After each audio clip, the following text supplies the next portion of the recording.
Hello Hardi. Hello Isha, come please take a seat. ઘણા દિવસો પછી આવવાનું થયું. શું કરું યાર, રોહનના એડમિશન માટે બેસ્ટ પ્રી સ્કૂલ શોધી રહી છું. કન્ફ્યુઝ છું કઈ સ્કૂલમાં એડમિશન કરાવવું. Hello aunty, good morning. Good morning dear, how are you? I am fine આંટી.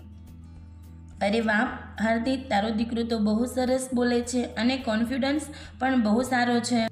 એ પણ પહેલાં આખો દિવસ મોબાઈલ અને કાર્ટૂન જોતો, પણ હવે બહુ સમજદાર થઈ ગયો છે. ઓહ, એવું કેમ? એ બધું ઇમ્પ્રુવમેન્ટ આવ્યું છે જસદણ તાલુકાની બેસ્ટ સ્કૂલ શ્રી વિદ્યારંભના લીધે, જ્યાં પ્રી ફર્સ્ટથી જ ઇંગ્લિશ, ફોનિક્સ અને એક્શન વર્ડ જેવી એક્ટિવિટીઓ કરાવવામાં આવી છે અને બાળકોના સર્વાંગી વિકાસ પર વિશેષ ધ્યાન અપાય છે. આ ઉપરાંત બ્રેટરવી પણ કરાવાય છે ત્યાં. શું રોહનનું એડમિશન પણ ત્યાં થઈ શકશે? હા, જો વહેલી તકે કોન્ટેક્ટ કરશો તો એડમિશન થઈ જશે. આ રહ્યો કોન્ટેક્ટ નંબર 9925853055. હું આજે જ રોહનના એડમિશન માટે શ્રી વિદ્યારંભ સ્કૂલમાં વાત કરીશ.